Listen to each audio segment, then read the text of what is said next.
जी का अवतरण। आज वैनायकी चतुर्थी है। आज भगवान गणेश जी का प्राकट्य दिवस है। वैसे तो प्रति मास में शुक्ल पक्ष और कृष्ण पक्ष की चतुर्थी को, कृष्ण पक्ष की चतुर्थी को संकष्टी कहते हैं और शुक्ल पक्ष की चतुर्थी को वैनायकी कहते हैं। और दोनों पक्षों में चतुर्थी के व्रत का विधान है। बहुत से लोग शुक्ल पक्ष में ही व्रत करते हैं और वर्ष में दो चतुर्थी बहुत बड़ी मानी जाती है। एक भाद्र शुक्ला चतुर्थी और एक माघ कृष्णा चतुर्थी।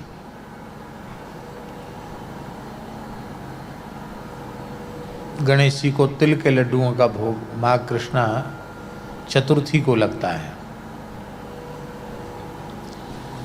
तो हमारे पूज्य गुरुदेव श्री भक्तमाली जी महाराज पहले से ही कहना आरंभ कर देते थे, पंडित जी गणेश चतुर्थी आने वाली है, सब विद्यार्थियों को इकट्ठा करो।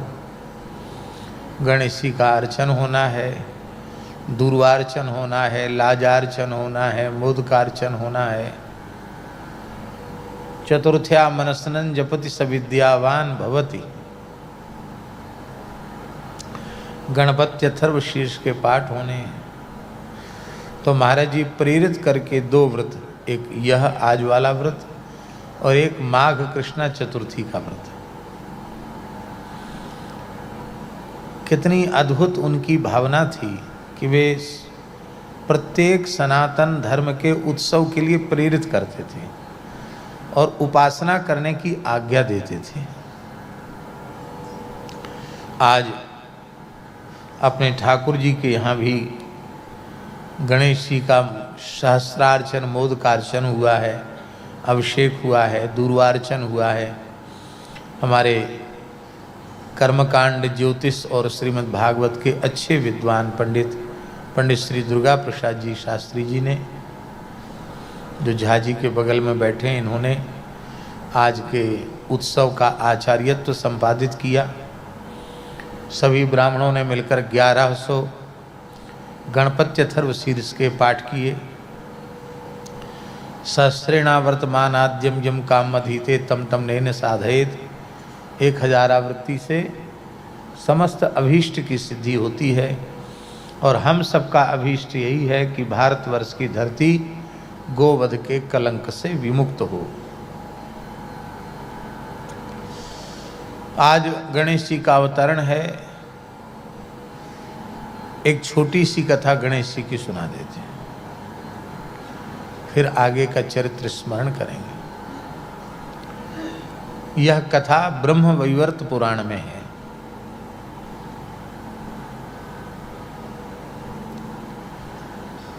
भगवती जगदम्बा पार्वती जी ने जब श्री महादेव जी के मुखारविंद से, शिव जी के मुखारविंद से नित्य गोलोक की महिमा, गोलोक विहारी मुरली मनोहर श्री कृष्ण की महिमा का श्रवण किया, तो उनके मन में मनोरथ हुआ, क्यों न वही गोलोक विहारी श्री कृष्ण हमें पुत्र रूप से प्राप्त हो।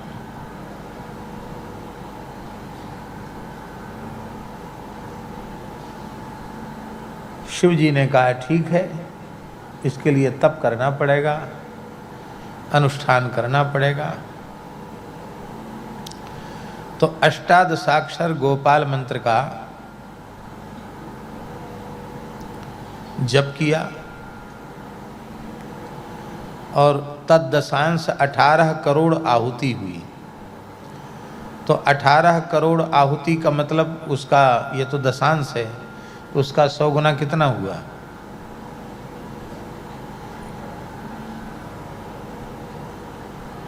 बोलिए भाई शास्त्री जी।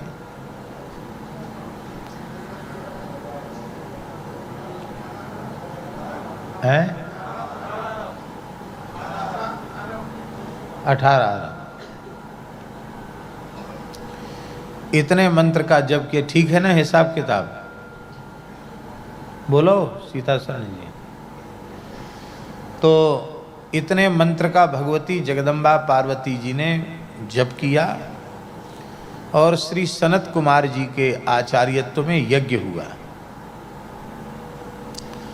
सनत कुमार जी उस यज्ञ के आचार्य हुए और यज्ञ की पूर्णाहुति के समय श्री गोलोक धाम से एक विलक्षण तेज मंडल तेज पुंज अवतरित हुआ कैलाश में, भगवान शिव के भीतर समाहित हुआ और शिवजी के श्रीअंग से वह तेज पुंज निर्गत होकर भगवती जगदम्बा पार्वती में समाहित हुआ।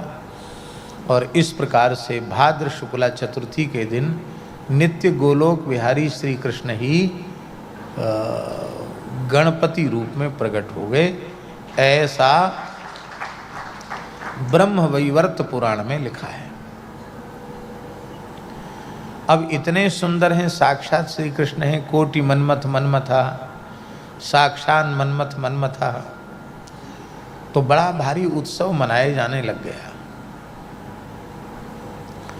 सभी देवी देवता ऋषि मुनि सिद्ध बधाई देने आने लगे और आशीर्वाद भी देते थे नवजात बालक को।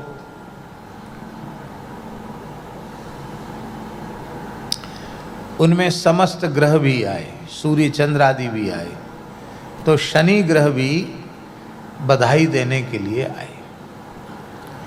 तो शनि ग्रह की दृष्टि नीची थी, तो जगदम्बा पार्वती ने कहा कि मेरे पुत्र को सब बड़े प्रेम पूर्वक निहार रहे हैं, आप मेरे पुत्र को क्यों नहीं देख रहे हैं? कितना सुंदर दिव्य सौंदर्य और सौकुमारी से युक्त मेरा पुत्र है, इसको आप क्यों नहीं देख रहे हैं? शनि ग्रह ने कहा कि माता, मेरी सती साध्वी पतिव्रता पत्नी का मुझे शाप है कि तुम जिसे देखोगे उसका अनिष्ट हो जाएगा, इसलिए मैं अधोदृष्टि वाला हूँ। इसलिए शनि स्तोत्र में आता अधोदृष्टे नमस्तेस्तु, ये अधोदृष्ट है, नीचे की ओर नजर करते हैं। और वस्तुतः साधु संत तो नीची नजर करके ही रहते हैं, संसार को क्या देखना।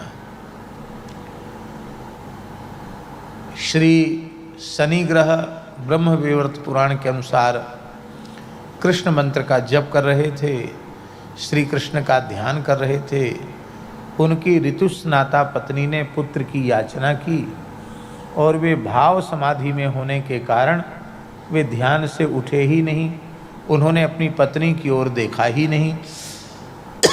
पत्नी संतप्त हृदया थी, उसमें क्रोध में भरकर शाप दे दिया कि मेरी जैसी पतिव्रता सती साध्वी पत्नी की ओर नहीं देख रहे हो तो जिसकी ओर देखोगे उसका अनिष्ट हो जाएगा, वो भस्म हो जाएगा, नष्ट हो जाएगा। तब से शनि ग्रह ने किसी की ओर देखा ही नहीं। अधो दृष्टि नमस्तेस्तु मंदात्मन नमोस्तुते, ये अधो दृष्टि है। पार्वती जी ने कहा, हंसने लगी पार्वती जी, बोले नहीं हमारे पुत्र की ओर देखो। आग्रह किया, हठ किया, तो शनि ने कहा कि माता फिर मेरे ऊपर आप कोप मत करना। ऐसा कह करके जैसे ही शनि ग्रह ने गणपति के मुखारविंद की ओर देखा, तत्काल उनका मस्तक चंद्रमंडल का भेदन करके गोलोक में चला गया, केवल धड़ धड़ रह गया।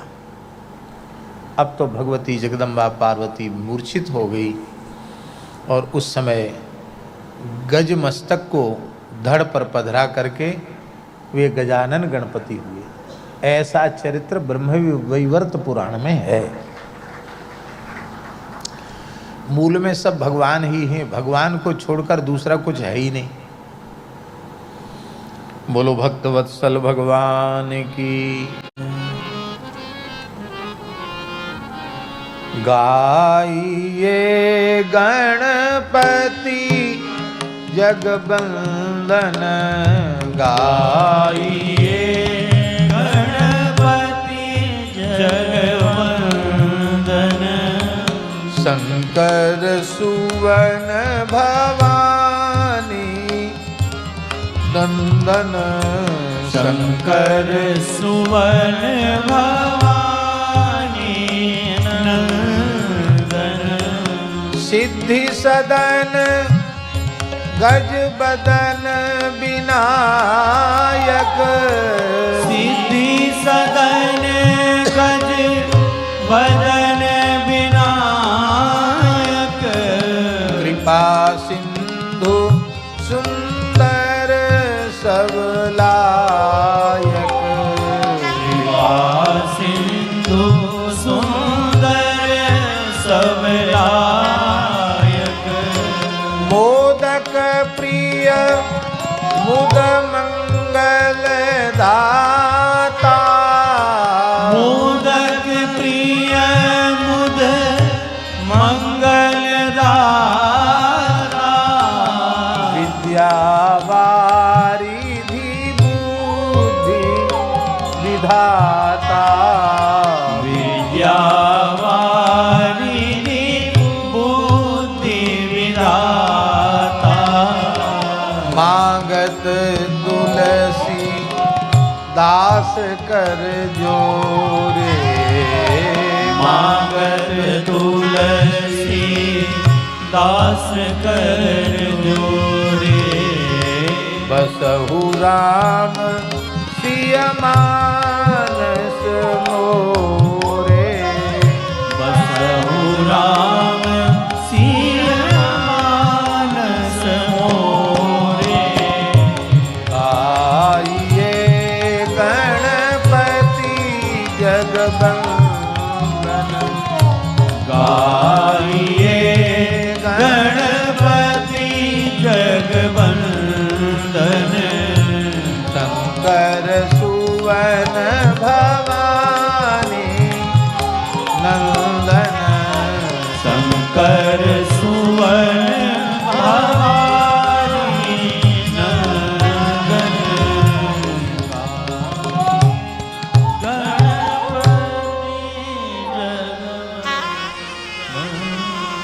श्री गणेश जी महाराज की जय। आज एक और सूचना प्राप्त हुई है